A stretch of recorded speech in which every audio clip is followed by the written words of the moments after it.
Ready, Chair.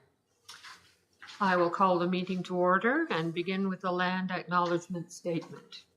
On Tuesday, February 11th, 2025, we acknowledge that this sacred land on which Smiths Falls is now located has been a site of human activity for over 10,000 years and is rich in Indigenous history. This land is the ancestral and unceded territory of the Algonquin Anishinaabe Nation. We are grateful to the Algonquin ancestors who cared for the land and water in order that we might meet here today. We are also grateful to the Algonquin people for their contribution in the making of the Rideau Canal, which runs through Smiths Falls. We are mindful of broken covenants and the need to reconcile with all our relations. Together, may we care for this land and each other, drawing on the strength of our mutual history of nation building through peace and friendship, being mindful of generations to come. And we'll start out by welcoming our returning member, Lorraine Allen. It's wonderful to have you back, Lorraine. Thank you. And welcome our new member, Jonathan Lee. Great to have you on board, Jonathan. First item is the approval of the agenda, which you have in front of you. Are there any additions to the agenda at this point? No? Hearing none, would someone move that we approve the agenda? Lorraine, and a seconder. Dawn, thank you. All in favor? Great. Adoption of the minutes from the last meeting, which was on Tuesday, January 14th. Would someone move that we adopt those minutes, please? Dawn moves, and a seconder. Jonathan, all in favor of adopting the minutes? Thank you. Approved. Disclosure of monetary interest, anyone? No?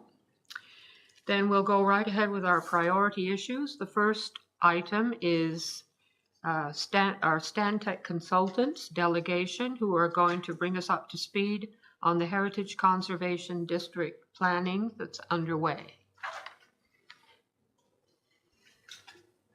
Here. They're going to meet with Ready, Megan? meet with us virtually. On the line. Oh. And Christian. Hi. Oh, can't hear you. I did the mute button this time. Hi, Megan. Hi, folks. It's really good to see, even though you're all very small on my screen, it's really good to see you all. Happy New Year. Happy New Year. And some new faces, which is wonderful. Thanks for having us. We're excited to be here. I think we know many of you, but for those that are new, Christian and I are here representing Stantec. I'm the project manager and senior heritage consultant on the file. Christian is doing the coordinating and a cultural heritage specialist on the file. We have a larger team as well that you will get to see soon, and we'll fill you in on them as they kind of appear. But for now, I think maybe we'll start our presentation. Can you all see it? Is it up on your screen? Yes. Yes. Oh, go figure. I can't see it, but that's okay. Oh, there we go. Excuse me. And without further ado, pretty straightforward agenda today. We'll do a bit of a kind of high-level review. What is an HCD? This is going to be familiar for many of you. Trying to get the light out of my glasses here. That'll do. But also, so, you know, the friendly reminders about do's and don'ts. We are at the phase, and I'll get into this a bit, but where there's going to be more interaction with the public, and we really need to try and get folks out. So a few kind of pieces for you to speak to. We'll do a quick project overview, and then let you know about some of the consultation we have coming up. So as you all, I'm sure, remember, at Stantec, we start all of our meetings with a safety moment. This one seems particularly apt for the season. One of the things with headlights, I think many of us have automatic headlights, but when you're in a rental car or an unfamiliar vehicle, it always suggests manually turning those lights on and making sure that they're working. Um, the running lights that are often automatic aren't always don't always work in the snow. So friendly reminder, make sure your headlights are working. Actually, I think the last time we attended one of these, Christian definitely drove there and home in a snowstorm. So hence our remoteness today. Uh, to the next slide. And I should stop and say, if anyone has any questions, I can't see the room necessarily, but don't hesitate to interrupt and just holler. I don't know if Teams has a, yeah, or not Teams. We've got a hand up function too, but please feel free. So, starting off with what is a heritage conservation district? Quizzes will be provided at the end. Just joking. Uh, It's a tool under the Ontario Heritage Act, Part 5 specifically, that gives municipalities the ability to designate districts, multiple properties contained into a single area of cultural heritage value or significance. Um, Long story short, as I think most of you know, districts are more so a sum of their parts as opposed to individual buildings, landscapes, structures, that kind of thing. So the value is inherent in the collection of things as opposed to just an individual property or individual landscape built form, that kind of thing. So it allows us to apply a layer of protection to areas that have been determined to have a specific type of heritage character. Um, Not sure if everyone's familiar with the Ontario Heritage Toolkit, but we use that in combination with legislation that has come down recently in the last few years that require districts to have a minimum of 25% of the properties within the district satisfying two or more criteria. I'm happy to get into the policy, that kind of stuff, if you have questions. But for now, I'll just kind of skip over that and point you in the direction of the study if you've got questions there. Having said that, most of you are familiar with the HCD study. I'm sure it's light reading for everyone on your bedside table. Hopefully, you enjoyed the historical components and our review of the downtown area. The Stantec team collectively has got to know Smiths Falls quite well, and it holds a dear spot in all of our hearts. So we're excited to move into, with council's endorsement, into the second phase, which is the HCD, Heritage Conservation District Plan phase. And then we've got a new number just connected with the ministry. As of the end of last year, we are up to 146 HCDs across the province. We'll go to the next slide, Christian, and I'll mention these districts range from, kind of your traditional Victorian houses type of places through to commercial corridors. Also, to give one kind of example, active oil producing fields. There's truly a range of types of properties that are covered within districts. As you saw on the previous screen, it's a tool for managing change, and quite a powerful one, and one of the strongest we have left in the Ontario Heritage Act. So this is going to be a few HCDs do things, HCDs don't do things, so that when for those that need a refresher here, but also for those that are new, just kind of giving you a bit of what we have seen across the province in our public interactions. A lot of the questions, people are worried that HCDs are very restrictive, and they can be, but in many ways, this is fundamentally the goal of the district, to create the planning process that is going to maintain that heritage character, manage change, as I said, in small, minute ways, but also kind of bigger picture planning type of ways as well. We look to foster the appreciation of the community's history. You see that here with some of our suggestions for commemorative activities, also protecting the character, and then promoting cultural heritage as a key piece of tourism, which I think Smiths Falls is quite good at, but also looking to the kind of downtown brand in this case. This is, I'm guessing, what you'll hear the most of when you talk to the public if they're unfamiliar with districts. It's important to know that districts are not silver bullets. They do not look to stop new construction or stop change. We really don't look to freeze a place in time. I think in every interaction with a heritage resource, whether it be a single property or a collection of properties, the key is use. And that's what we want to continue to facilitate is ongoing use of a space. That's really the best and first kind of conservation strategy that we look at. It's important to note that HCDs don't, as far as we've been able to tell through academic studies, lower property values. There certainly is a perception of effects on property rights. That's something that we're seeing more and more of in kind of our current political climate, but HCDs aren't more onerous than any other kind of planning tool. Kind of the same way that, folks can't let their grass grow too long for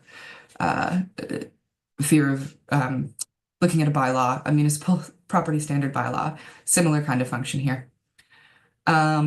We also they don't Disneylandify a place.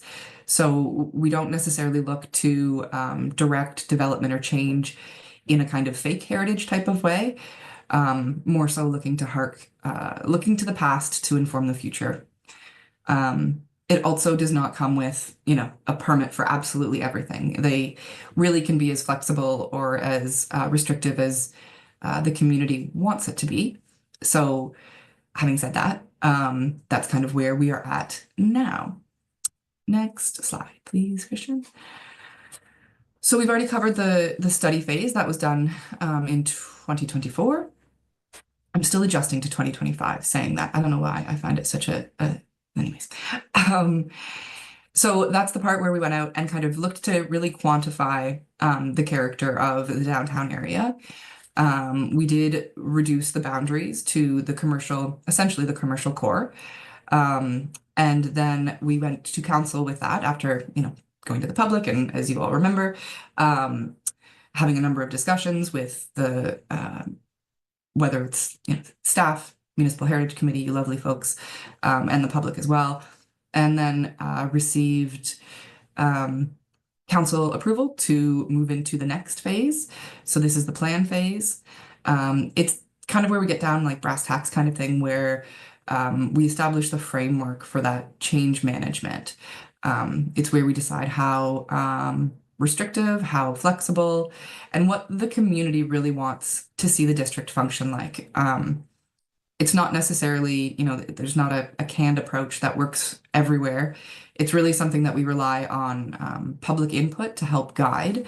And that's, I think, where the Municipal Heritage Committee is going to come in, both on the input side, but also we tend to find district plans that work really well, have a nice selection of community involved. So it doesn't have to be just heritage folks. It can be your business owners, tenants, all sorts of folks that can help to inform the way that this plan takes shape. Next slide, please, Christian. So one piece that I want to call out specifically would be helpful for, I think, maybe the committee to not remember, but refresh your memory, if you will. We look to confirm the HCD objectives early on in the plan phase, and that is, I'm blanking on the section that it is in the report, but it's in the recommendation section. We list a series of objectives, and that is the goal essentially against which applications for change, whether that be development or municipal, it is against which the appropriateness will be measured. So there are policies that speak to it. Oh, thanks, Christian. Yeah, they're also in the slide deck as a refresher too. So what we do when you're working through the process, once the plan is in place, an application would come in. It would have to meet the standard, the policies and guidelines, in the document, but then looking to measure its appropriateness would we would use those objectives in a way that informs the application. So does it seek to maintain the character, things like that. We also, as I kind of alluded to, define implementation measures, what this is going to roll out and how it's going to be administered. We will have 2 more public information centers. As mentioned, that's where we look to the committee to kind of maybe get the word out. And then also, please feel free to come and chat with us as well. It's a great spot where I've got to know both Christian and I've got to know you folks as well. And community notices. That's something where we look at various phases throughout the community or places that we can advertise and make, I guess, just increase awareness. And then the last slide I'm going to talk to here, as I've kind of alluded to, hope everyone enjoys the little motion we have on the slide. There really is a range. You can see, the example that we used here was paint colors. It's paint colors, windows, things like that tend to be the easier examples to provide to the public. And it really is something that we don't bring to the table. It's something that we expect, that we look to the public to inform. Like, do you want it to be a permitted process when you're doing a paint color? Should it be within a specific palette? Like, there's a whole bunch of options here. And important to emphasize that right now, we don't have a direction one way or the other. So we're really looking to the committee, the community, to help us understand how prescriptive or how flexible you want the plan to be. 'Cause it's your plan at the end of the day, and want to support the implementation there. I think I will pass it to Christian now, I think. Perfect. Yes. Thank you. Thanks, Megan. I don't think any of you can see my face, but I promise I'm here and I'm sharing the screen if you can. Great. But just diving into a bit of the nitty-gritty on where we are at with the HCD study. Megan did briefly mention the proposed HCD objectives. This is something that we just want to touch base with the MHC on, just because these objectives will ultimately form the foundation for how we're going to build out the plan. So we're going to keep referencing back to these. So feel free to interrupt me now or at the end. But if there are objectives that you think should be added here or should be removed or should be edited, that's something that we would want to consider right now, early on in the process. And again, I mean, if you haven't had a chance to look at it, you don't have to tell us right this second, but within the week or something, then we can just start building everything up from there.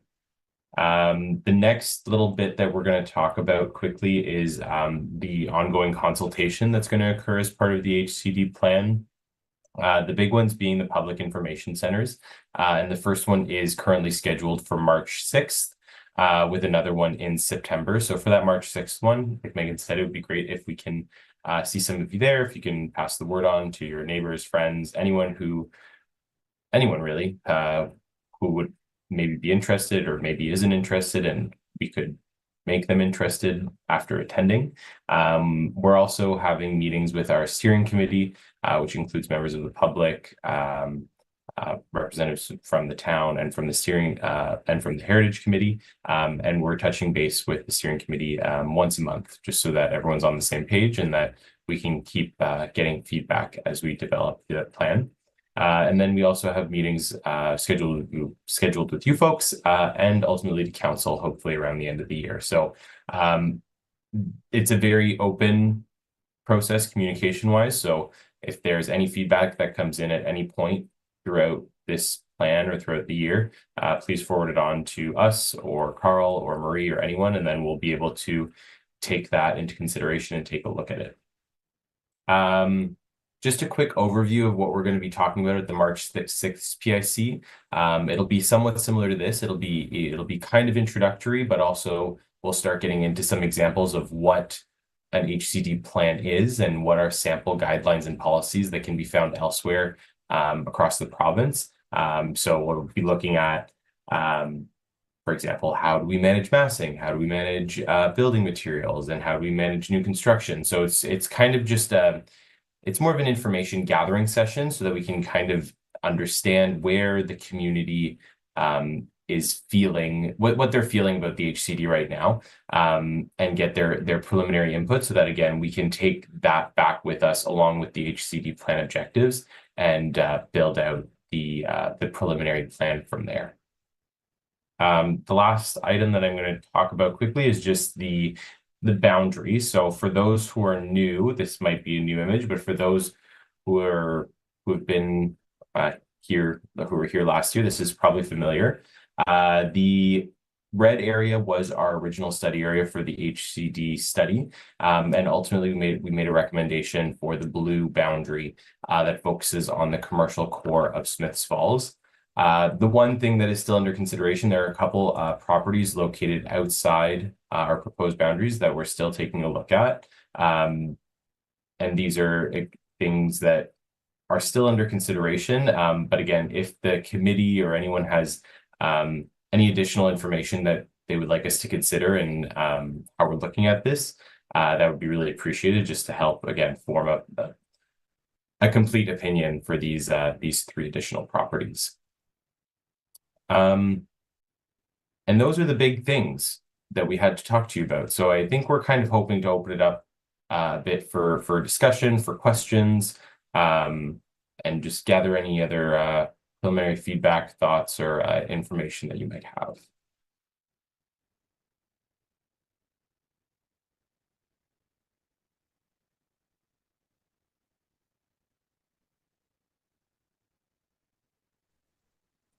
I'm not sure if we have your audio.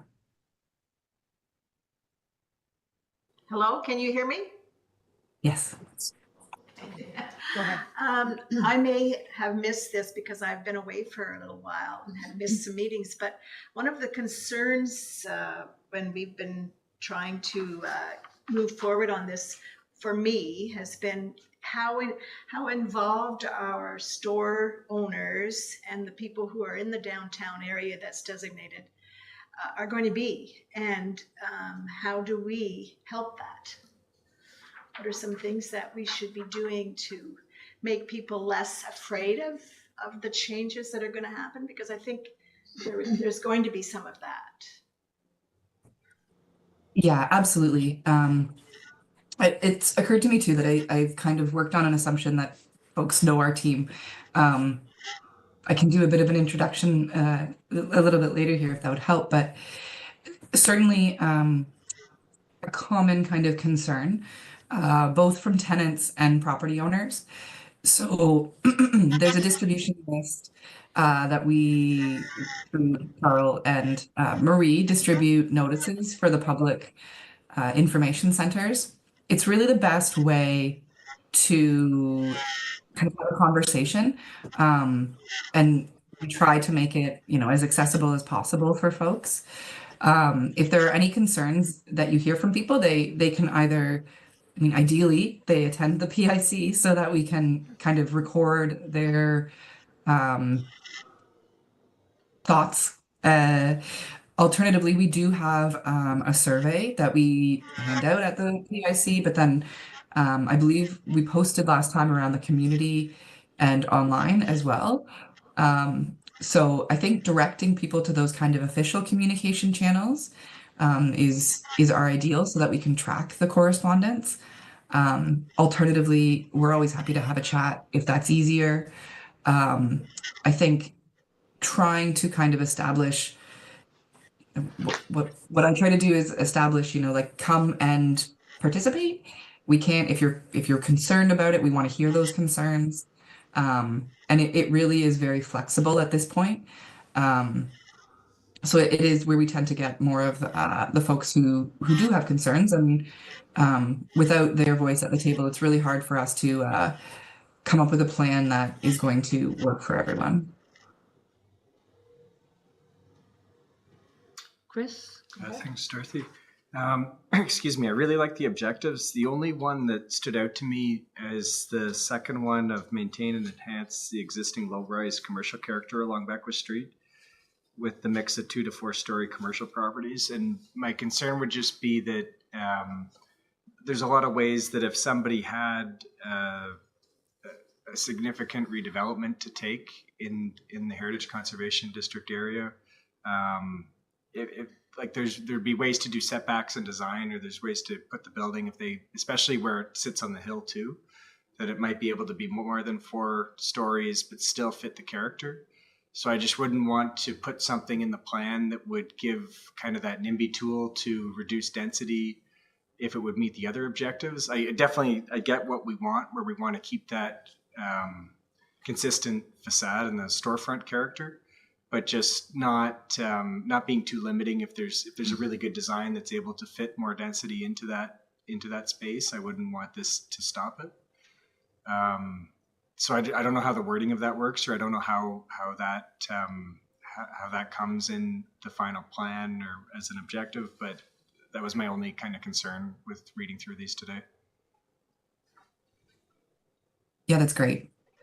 Yeah, we can definitely take it back and reword that, because I totally understand what you mean, where the 4 stories could become limiting, but we can reword it to give the same essence without locking it down at 4 stories. Jonathan. Thanks for your presentation, and thanks for all the good work that you've put into getting us informed. I'm looking at the objectives, about 2/3 of the way down, collaborating with property owners and the business owners, incentives, conservation, restoration, all these good things, and then it steers into the conversation that Lorraine brought up. So in your experience doing all these conservation districts throughout the country and all over Ontario, for the busy business owner who doesn't have time, doesn't, really is putting themselves together and can't make that meeting, and they know they're not going to make it work, or, they feel dejected and they just know they're not going. Do we have like a cool, really inviting, beautifully hugging thing that's like, here's ways we're going to give you money? Because I think that's what business owners care about. They have hearts too, and I think they love the community. But my sense is that folks are terrified that this is going to cost them money, or it'll change their day to day. And I believe you that it won't do those things, because they're in the what it doesn't do part of the slide. But is there like a nice little handout that you guys have put together in the past that business owners would be able to grab onto and just feel the love and know what these incentives are? Yeah, I very much appreciate the perspective, and districts, especially in commercial areas. Although, residential too is becoming increasingly contentious. The incentive piece is something that is done at a municipal level. So we tend to make the recommendation that incentives be considered or in some way factored in at the municipal level. So it's not necessarily something that we hang our hat on, so to speak. I very much understand the busy business owner, and also the dejected one. Let's be honest. So I think we don't have anything like a handout, warm and fuzzy kind of thing. We do have a bunch of online resources. I know it's challenging for them, right? What we have found, I think there's probably 2 avenues. What we found quite successful is, in engaging with the BIA, using that kind of space as a bit of a buffer for people to feel, open to communicate. I also understand that, some folks, not all, but some folks, don't want to talk to a heritage person about heritage things. They want their voice heard by their business person, right? So that's the kind of, I think maybe encouragement that we would offer. They can also give us a phone call. When in doubt, we've got a number of calls. But we don't have like a handout that says, if this is a district, you're going to get 20% off your property tax, because that's something that will come separately from the plan. Does that make sense? Yeah, it answers the question, that's for sure.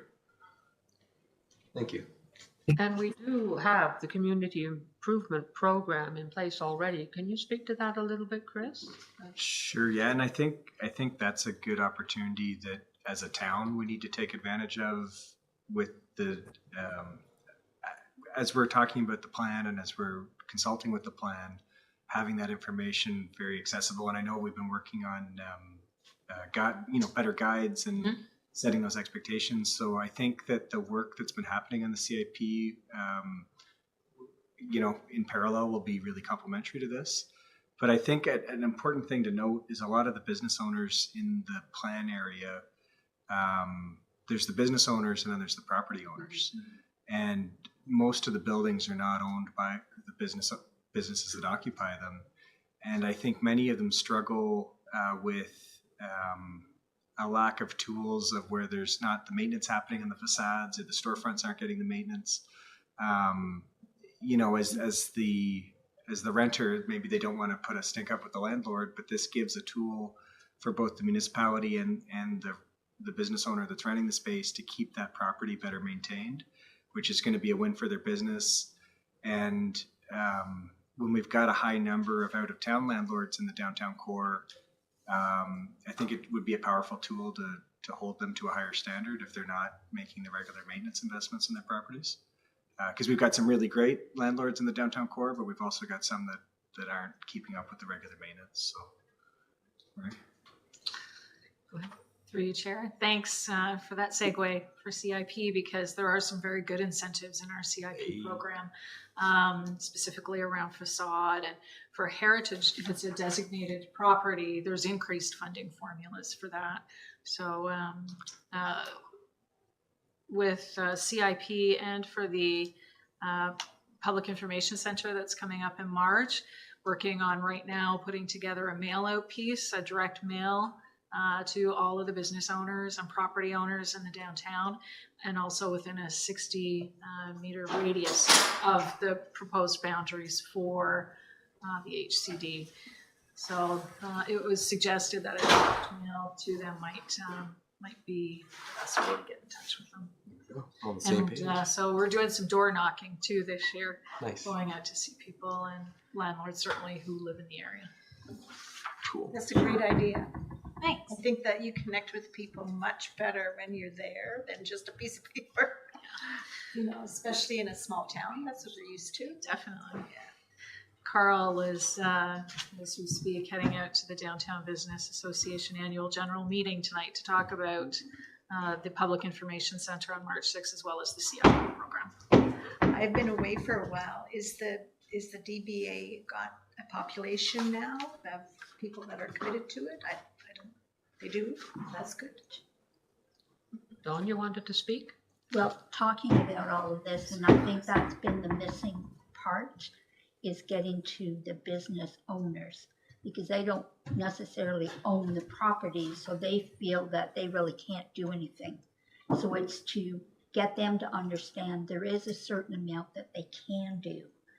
Yes, you can't change the property without the property owner's permission, but there are things that they could do themselves. And then as the property owner sees things starting to look a bit better and the businesses being more successful, they might buy into some of this. So I think it really is an education piece that has to be done. And with Carl going tonight to speak at the Downtown Business Association AGM, I think that's going to be a positive. I really do. So I think it's on the right track. It's just going to take a while. Any more questions or comments for the Stantec people? Chris? Just I'll add in my plug about the boundary. It was really great to hear the positive feedback from council on expanding that boundary and the missing buildings from the boundary. So I'm really hoping we can make that boundary as inclusive as possible in the study area. I can have one more question then. Okay, go ahead. One more little one, and it's kind of like a yes or no. In your preliminary study, do you already know? I mean, and you could probably figure this one out too, but maybe you already know. Is there already a breakdown of like out-of-towners that own some of the buildings, business owners that own their buildings, locals that own the building but don't run a business? we already have that data? We could just like run it, or do we need to find that?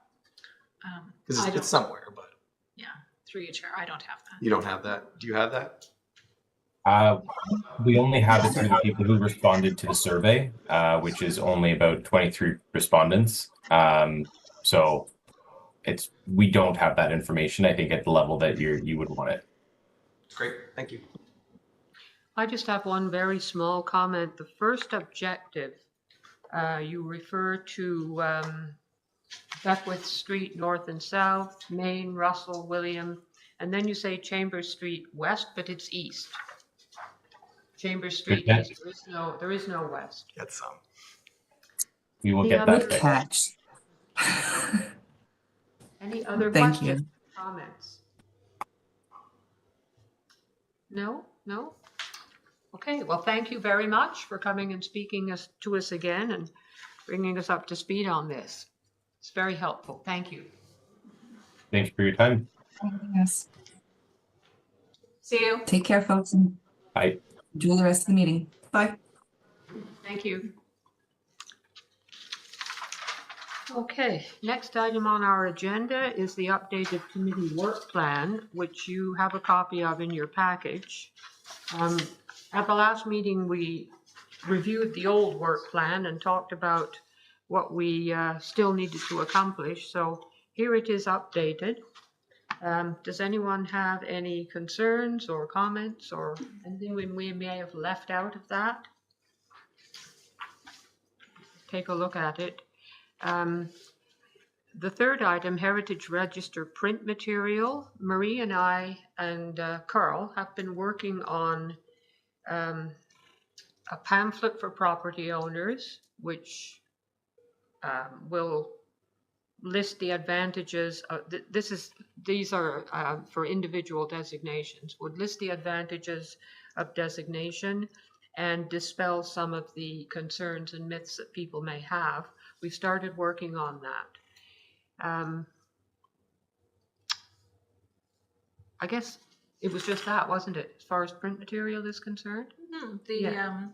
The brochure, and then there was a checklist. There's a checklist that we also have. Did it go to all committee members previously? I think it did. Yes. And it came from the city of Kingston. And they developed a checklist for listed but non-designated properties. The intention was to review all the listed properties that are not designated with a view to, are we going to go ahead and try to designate these? Do they meet the criteria? And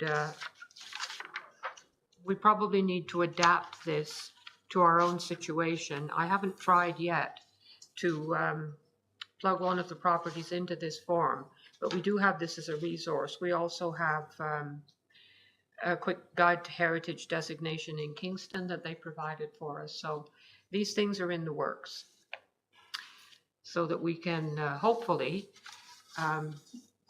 designate some of the properties that are on our register but will not be part of the conservation district.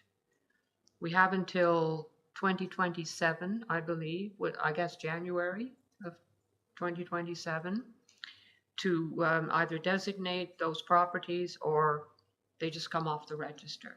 And I don't think we should be adding any new properties to that register until we've dealt with the ones that are already there and that are at risk of being removed. Although we have plenty that we could add, we just need to deal with these first. Any comments about the work plan? Yeah, sorry, thank you, Chair. Just wondering on the metal pedestal replacement quotes and that, are we still waiting? How are we doing with that? Yes, there's one more quote I'm waiting for because originally they quoted on 20 of them, and now I've asked them to give me individual quotes. So it's interesting trying to get a hold of people sometimes. Okay, so it's still in the works. Yes. Good, thank you. Okay, so I've already mentioned properties of interest, which is the third priority issue, unless anyone has any comments about that. We'll go ahead then with project updates. So Heritage highlights, and that was on our work plan, the Heritage Week slide deck. Marie has very kindly prepared and given you in your handout the, I don't know where mine's gone now, but anyway, the slides that are going, yeah, thanks. Let's take a look at it there. Sure. One per day during Heritage Week from February 17th to 23rd. We decided to highlight the properties of interest that will be protected within the HCD, just so that people are aware. That's good. And that was quite easy to pull together because we already had the statements of cultural heritage value and interest for those properties. So that's ready to go. When does Heritage Week begin? 17th. Later this month, the 17th. 17th and 23rd. Yeah. So that will run on the web. On our website. Is that correct, Marie? Mhm. On our website? And then there will also be some notations in the record journal as well. Oh, Journal. good, good. Okay, perfect. Okay. Next item is Old Home Week walking tours. We talked about this before. Class and Chris and I said that we would run those. We just have to decide which days and who's going to do it on which day. I would suggest we do Monday, Wednesday, and Friday. Avoid the weekend because there'll be too many other things going on the weekends. Sir, I do just have one question. I've been studying it. It's on my desk. Yes. And I look at it every so often. I'm going to need some help with some of the pronunciations of some of the descriptions of the facade and these fancy words that they're using. I've never. So if anyone has. Did you a phonetic tool? But yeah. That's something. I mean, I know facade, I know that, and wainscoting, all that kind of stuff, but some of the terminology they're using is quite different. So, are you an expert on that? Definitely not. Oh. Definitely Chris? not. Are you an expert on it? Chris, do you have a preference for which day of the week? Not right now, but let me see. Yeah, I have to check my work schedule. It doesn't have to be Monday, Wednesday, and Friday. I just thought every second day might be. I think that's a good idea too, and I also think that like as we get closer to the event, and as events start shaping up, to stay kind of flexible on that rough idea, Yeah, we could. we need to be reactive to it. I think they're wanting us to plug they it want you to lock into in. their schedule Oh, I So understand. so that the Okay. schedule is Fine. is firmed up. Well, I'm- if there's more, then that's always great. Monday, Wednesday, Friday is easy enough, and then if you wanted to add more, then they want times too. Well, I suggested 10 o'clock because if we wait till the afternoon, it's going to be too hot It's going to be hot. to be walking around downtown. 10 o'clock. Wednesday, I'm Wednesday. happy to do the Monday. And if you come with me, then you'll know how to pronounce all the words. Okay, I will do that. All right, I'll do that. No, I'm fine with, the middle of the week is better for me. The first of the week is always, Mondays are terrible. Okay, well, all right, well. The more the merrier, indeed. If Yes. there are folks there and create a thing. Mhm. Support you. Someone come up the rear and someone lead the group. Keep them together. Yeah, yes. And an issue for that, is the number of people. You can't conduct a walking tour and have everybody hear what you're going to say and keep together as a group No. if you've got too many people. So, Do you want to be electrified? That is a specialty. We can get you going. A microphone Oh, yeah. around your neck. well, yes, that Or I guess harness. that's Very little portable. kind electrified. I didn't know what you meant. Doesn't even mean electrocuted. Because exactly, Dorothy. It's still a problem though, because, Fair enough. there's only so much space and we don't want people falling off the curb into the, Into the street. so I don't know, should we just assume that we'll have a manageable size group or? That's the best. Well, a microphone would be good, but I can yell pretty loud. Well, when the motorcycles start roaring by, Well, yes. it is difficult It is. because we do focus mainly on Beckwith Street and that's where all the traffic noise is. I, know. But I don't mind committing to like it definitely giving you a hand on the Monday on that first run, and Okay. then bring some things that can amplify your voice rather than electrify to amplify your voice. Yeah, We'll and it electrify works. them, we'll amplify you. Okay, sure, well, Yeah, and then we can find a solution.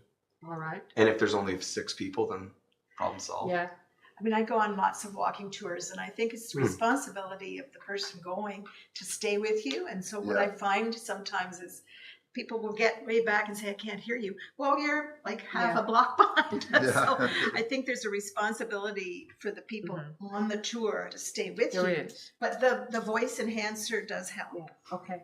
That's a good suggestion. I know I've done these walking tours before for the Rideau Trail Association. Yeah. And it was problematic. There were people straggling Yeah. way back there. And then the people who kept up with me had to wait till the stragglers Yeah. caught up. So, you know, it is a bit of a concern, but maybe there wouldn't be that much interest. I don't know. It's hard to know, isn't it? Hard to say. I think it was just to tell them, come on folks, get up here. So Stay with us. you can sign me up for the Monday if you would like. Do you Do they guys need to want put- commit now? You could always change your mind. They don't need the people in there. They just need that we're gonna do it, right? I don't know. I haven't followed the Dunno, link hard to yet say. to find out exactly what it is they're looking for. Oh, But it's Dorothy, just I'll- a Why don't, little- or you could just put it in to 10 a.m. You don't have to say who's doing it. Heritage Committee member. Yeah. Yeah, Like Is I'm that- good for the Wednesday. is that okay? I just want to make it. All right. So Monday, Wednesday, Friday at 10 a.m. okay, Let's go. you're doing the Friday. Oh, well, we're gonna figure that one out. Okay, Yeah. Fluid. It's fluid. got it. Oh, okay. We're on to round table then. And let's, who would like to begin round table? Chris, do you want to start? Do you have anything? Not too much. Dawn, have anything for round table? The only thing that I have been thinking about, you were talking about the symposium and what do we do to get more people? Would a walking tour work for the symposium? Have a speaker, but then have maybe our lunch or whatever and do a walking tour? Would that draw people in? Just a thought. Nice I know, I had fall. thought about that last year, but it was late and there could have been bad weather. And then what would we do with the people who weren't on the walking tour? That was the issue when we didn't. That's why we didn't do it. That was why, yeah. And we've had good turnouts at our symposiums. Well, it would be nice if we had a few more. We tried hard to get people from the downtown businesses and Well- we didn't succeed. That symposium will come after we do all this stuff in the summertime, right? Because yes. it says October there. Yeah. So we should be all pretty primed and good at doing tours. Yes, it is. Is that right? Are my months correct? Yeah, You're I'm right. sorry, it's right up at the top. I missed Yeah. that. So by that time, we'll have done a handful of tours over Old Home Week. And if the symposium is good all by itself, then that's good. But you know, if there's an eager member that wants to give a tour, to offer that maybe the hour before the symposium to lead into it, just as just you know, it's a robust offer. Or maybe when the tours are happening during Old Home Week, maybe they could be recorded. Oh boy, We could do that. That just going all just out some there. thoughts. There we go. Okay, Jenny, anything for round table? The only thing is that I noticed at the old water treatment plant, it looks like the arches, the brick arches, are all closed up. So I'm assuming that means they are removed and stored somewhere, which is exciting. Yeah, it's true. Yeah, Mhm. the middle brick building, you can tell that the arch above the windows has got wood on either side. So, So they've started then. Just a little piece of information that's kind of fun is I'm on the parade committee. We haven't had a parade for a long time. So. No, it's Oh, true. can we- It's true. Good. That's good. Yeah. And we'd love to have more members, so if anybody is interested. Was that your round table contribution? Yes, sorry. That's okay. Very Do good. you have anything, class? Well, first off, I want to apologize for being late. I got into building shelving for my wife, and that didn't go good.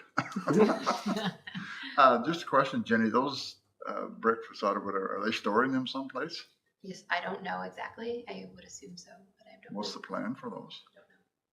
Well, we have asked for specific elements to be saved and stored. Yeah. Correct. It's my understanding that that is happening. Correct. Okay. Yeah. And what happens with them after? I don't know. We'll have to figure that Yes, they'll be stored somewhere, and it would be nice if they could, some of them anyway, could be somehow included in whatever is eventually built there. So Somehow. that's what we're hoping for. Okay. All right, thank you. I have a question for you, but we'll meet later. Jonathan?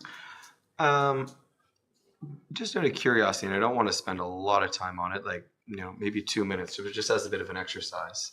So when we're looking at the register here, and then there's a blank beside the designation of, just because it's in front of me, the old Rideau Theater. So it's like two nice big pieces here. So it does not have a designation right now. Say we designate it, or say we didn't. So someone owns that in town, I guess. I presume someone must.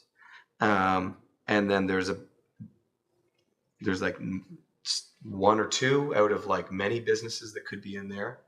I wonder, so like, is the building in good shape? Is it not? Is that, any building that goes in that parcel is going to look a lot like that, I guess, because it's a big piece of pie shape. So does that benefit us then to designate it, to get that thing moving so that we can get that help to get shops in there? Does it not? Like, is that part of what we're getting up to in here? It will be within the Heritage Conservation District. So that's an important piece. Yes, so we don't have to do an individual designation. No. The district takes care of many of the properties on your list, on that register. Yeah. Yeah, it does. Fall inside of there. And so then Yeah. okay. And is the district imminent then? Or that's what we're heading toward? Yes, that's, have been. yeah, the plan. For a long, long time, and that's this whole thing. The plan, they're working on the plan stage now, so eventually it will all, And all of these plans lead to it, yes, Heritage Conservation District. yes. And Jonathan, that piece of property is not owned by local people. So this is one of those examples. So yeah, Yes. this is the type of exercise that I'd like to endeavor to just spend a little bit of time with. So then, yeah, so what do you do with that? Or like, so when the district comes, does that mean that there are tools, or do we work individually with that person? Like, how is all that? Yeah, it's very curious. Well, even if they don't own it, the people that are there, it's up to the owners to be part of this whole thing. They can't just ignore it. And I guess that leads back to my question here. Maybe I can start doing some digging, just myself, independent research of like who's owning all these buildings. The town surely has it somewhere, and then we just have to consolidate that, put it together, see if we have relationships with those folks, see what their interest is. Well, they would be under the tax, wouldn't they? Yeah, they'll be on, They pay they'll be taxes. Gotta find it. You gotta on go the find tax it. rolls, yeah. Right? But it's an interesting example, though, where It is also up for sale. it is currently for sale. But I have to tell you, that is a very interesting building, because I used to have my business in there in the wide end. Yeah. And I'm not very tall, so I could get into places that a lot of people couldn't. Especially, Part of the stage is still there. Fun. Wow. Fun. Yeah, so yeah, it's Lorraine? I'm just marveling I grew up on Market Street, my favorite part of town, probably because of that. But if you look at Lannon's funeral home, my gosh, like they need an award for staying the same. yeah. God bless them. Like, it's the most similar building to its past. It's And, true. it's just such a great building. That's a really good point, Lorraine, that they should be recognized for Well, that. That's a very good point. I hadn't thought of that. because even even the front, when the new owners did the little, porch area, they really did look at that picture and try to make it somewhat similar. Yes.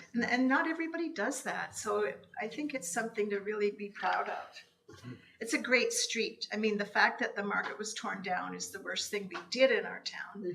But Great. it's still the street you go by and say, there's where the market was, And I would love to have that lot, a picture, like a designated, not designated, but a plaque that had the picture of where it stood, you know, so that when you walk by now, especially if you're young and you don't remember playing there, you could say, oh my God, that's where Lorraine used to hang with ropes. Because it's a great area.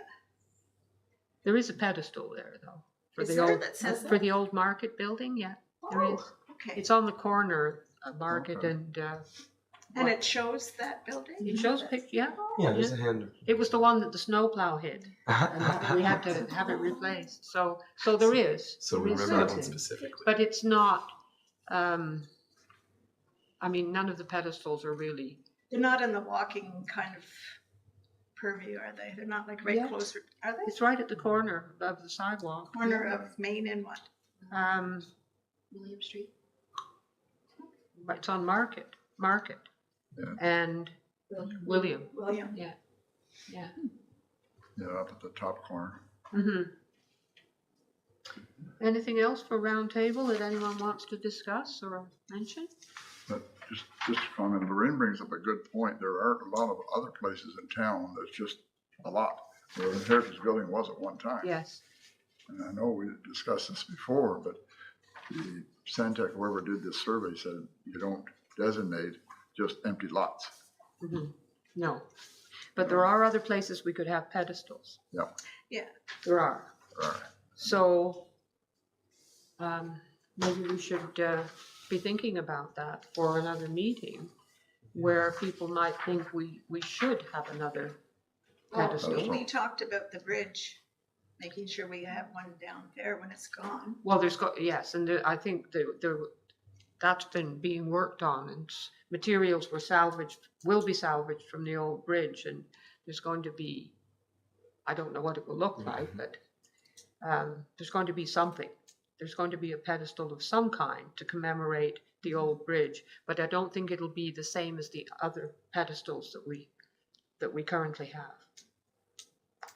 We will also need at both ends of the conservation district on Beckwith Street, like an entryway.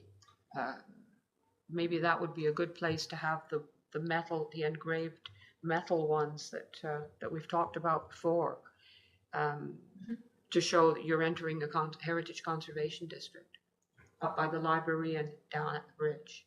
Yep. So that's something that we need to do as well. Okay, Jonathan? And I think that fits nicely under the broad project item of new heritage designation plaques. And so it's just, I guess, new designation areas. And to that end, with like locating an area rather than a building, just like the Market pedestal does. When I was in the gallery at the last meeting, I was talking a little bit about the areas of town as well, and how that kind of links kind of nicely with the walking tours. Yeah. And so perhaps in the next meeting, I could put together a few of my own ideas and see what folks think. But off the top of my head, I had spoken about Shawville last meeting. Adirano is on my mind. Just the concept of just like Elmsley Street being what it is. And over here is Elmsley, and North Elmsley and South Elmsley. And Smiths Falls is, the conservation district makes sense that we've chosen because that seems to be Smiths Falls, correct me? But that's the falls area. There was And everything else is a bunch of annexes. There was Smithville and Shawville were the same place. And when you were in the underground tunnel under the railroad tracks, you came out at some of the time it was Shawville, some of the time it was Smithville. And But and people don't know that. Well, the Brockville-Ottawa Railway is what I found to be very interesting because when that thing went under, that really affected the character of Smiths Falls because the railway moved 2 blocks that way. Else, beautiful McEwen Avenue would not be that way. It would have a railroad in it. Yeah, Right. yeah, Come that's right right. through that Yeah. area. So plaques for entering some of those zones. Now, we mustn't confuse plaques and pedestals. We should not. Help me. So we could have on the work plan investigating more pedestals than we already have. The plaques are the ones that go on a property that's been designated. So a plaque like a small, it's attached to the wall. There's one on the old post office building. There's surely one on this building. Any building that's been actually individually designated is supposed to have a plaque, but the pedestals are a separate thing. And the building they're honoring or the item they're honoring is gone, right? No, not for plaques. No, not the plaques. The plaques go on. Plaques go on existing No, I mean pedestals for. the pedestal. Oh, not necessarily. There's a pedestal outside the Agnes Crane house. It's not just for things that are gone. So what you're saying is the designated building might have both the plaque and the. Well, I guess the Well. Agnes Crane house does have both. Yeah. But yeah, Yeah. For that kind of thing. yes, the town hall does as well. So yes, but not necessarily both. Yes.